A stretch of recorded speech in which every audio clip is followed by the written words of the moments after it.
Hey, this is Dr. Stephanie Hack, the Lady Parts Doctor, and thank you for joining me for the podcast this week. Now, this is actually going to be a bonus podcast, meaning I plan to do a separate and different podcast, but just considering everything that's been going on politically and just in this environment of restricting reproductive rights, I just had to do another podcast on this topic. Okay, so if you're fearing for your reproductive rights, this podcast is for you, or if you know someone who's fearing for their reproductive rights.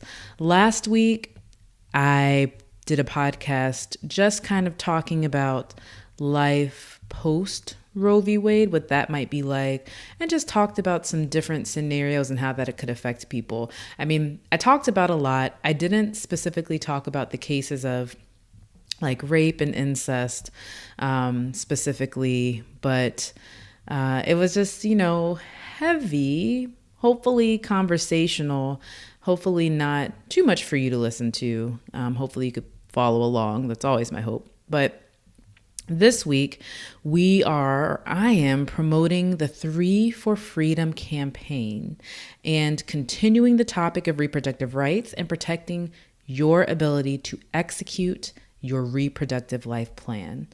So with a hypothetical life post Roe v. Wade post last week, that hypothesis is becoming more and more real by the minute. This week, I'd like to present an actual call to action. This episode is for those who will be most affected by Roe v. Wade, if it should fall, and want to take measures to prepare themselves in advance. It's also for anyone who would like to support those in need by forwarding the information or assisting in other ways. If that's not you, no worries, okay? No worries.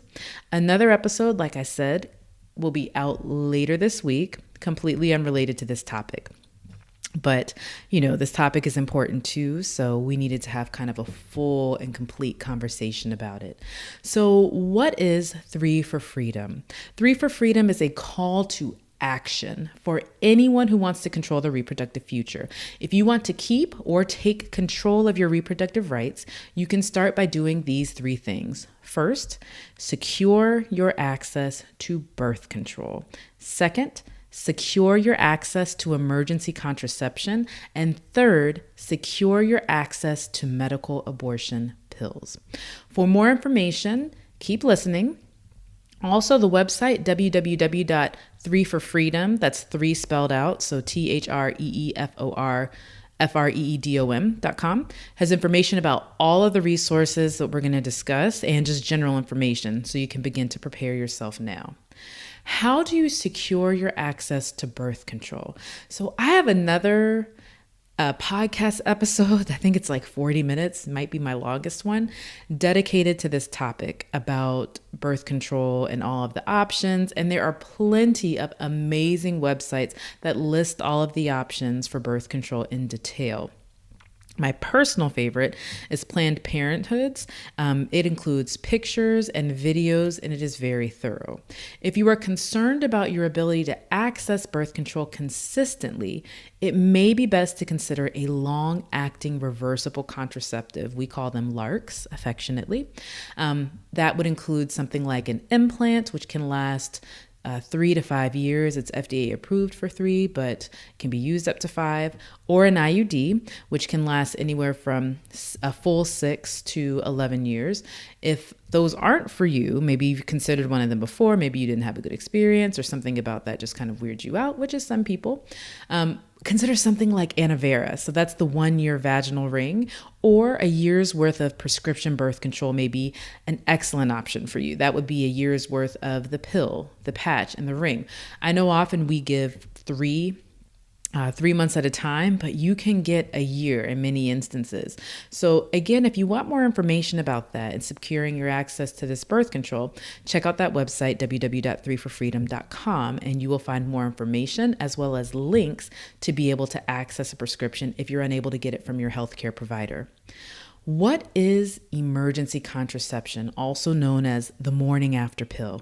So I realized that in that 40-minute long birth control options episode, I did not include emergency contraception. I actually didn't realize that until the end, and I'd already recorded and I'd already posted, but I thought, well, I'll come back and do a separate podcast or separate post about it, and here we are. So emergency contraception is just that. You use it when you believe your primary method failed, or if you were unable to use another method, but fear you could be ovulating and could get pregnant. And remember, ovulation is the release of an egg from the ovary, and that is required for pregnancy to occur because that egg would then get fertilized by sperm, and then that would be an embryo, and that embryo can implant and get you pregnant. So whenever we say ovulation, I mean and your ovary releases an egg, and that's necessary to get pregnant. So emergency contraception, or the morning after pill, it is a safe way to prevent pregnancy after unprotected intercourse. And there are currently two options. First, both the Mirena, which is the levonorgestrel, and the Paragard, which is a copper, IUDs. So that's known as Mirena and Paragard. They are equally effective as emergency contraception if placed within 5 days or 72 hours of unprotected intercourse, according to a recent New England Journal of Medicine study. And that link is going to be on the blog if you want the reference to that study. And I say that because previously we knew that we could use Paragard, the copper IUD, for emergency contraception, but Mirena works well as well. And the benefit of using an IUD is that you can leave it in place for continued protection over the next several years. Something about continued protection gets me excited. The second option is over-the-counter pills, so OTC. If you hear me say OTC, that's over-the-counter.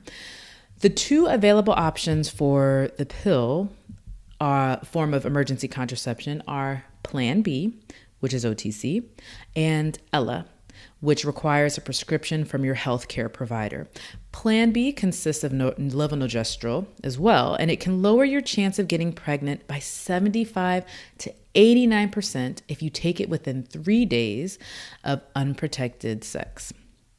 It works by delaying ovulation, which again, we said was the release of an egg from the ovaries, and can be taken up to 5 days after unprotected sex, but is most successful if it's taken sooner rather than later.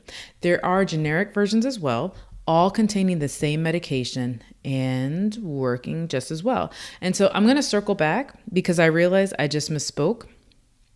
So the IUD and the copper IUD are effective as emergency contraception if placed within 5 days. I think I said 5 days is 72 hours, and that's bad math. 72 hours is actually 3 days.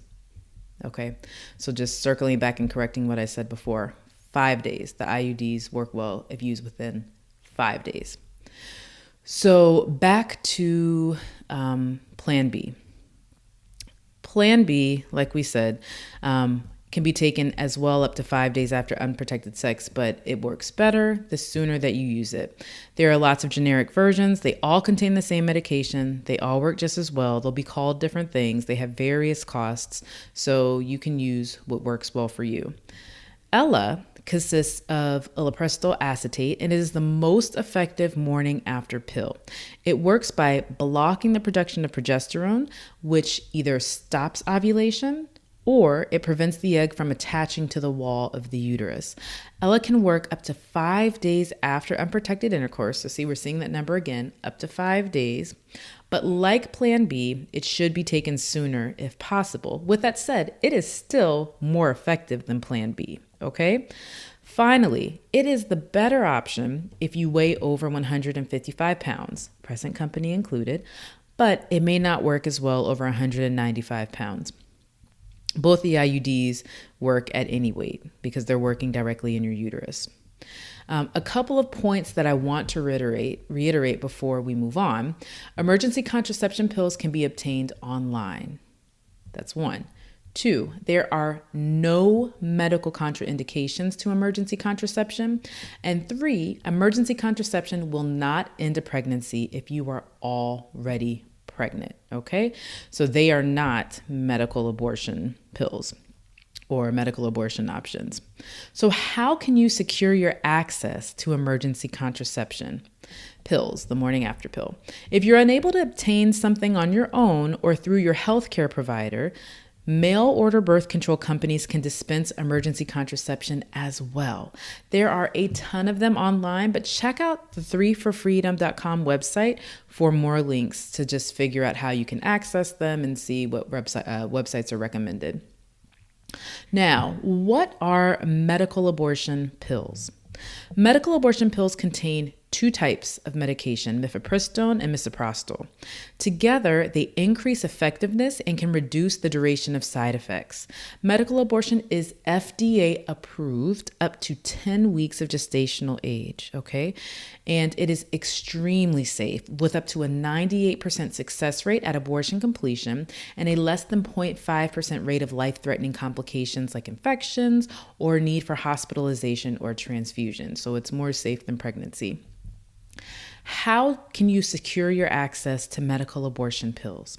If you're unable to obtain them from a healthcare provider that provides abortion services, Aid Access can provide assistance. And you'll find that link in this blog post that corresponds to this podcast, but also you'll see that on the 3forfreedom.com website. Aid Access provides online consults for abortion pills by mail and ships to all 50 states. You don't even need to be pregnant, okay? So that's, hence us saying or obtain it in advance so you have it if you need it. So that was a lot of information. I don't really think this podcast is going to be super long, but it's a lot of information packed into a very kind of concise format. Thank you for sticking with me to the end. It may seem drastic to you, but this is really a dire situation for many a person with a uterus. So we want to make sure that you have what you need. Remember, although there are restrictions in place and more are definitely coming, we still have power to take control of our reproductive futures by planning and preparing now. We get to decide what happens to our bodies. And by using reliable birth control, having access to emergency contraception and medical abortion pills, if needed, we get to keep that control, and that is our human right. Again, for more information, check out the website, www.3forfreedom.com. Also, I want to give a shout out to Dr. Jennifer Lincoln for all of her work on this campaign and for all of the doctors working hard to advance the message and advocate for you. So stay tuned for another post that will be out this week. And don't forget to subscribe to the blog, the podcast. It's on Apple, Stitcher, iHeartRadio, Amazon, the YouTube channel, Instagram, Twitter, everything. If you have any questions or ideas you want to share, email me at drhack@ladypartsdoctor.com. Until next time.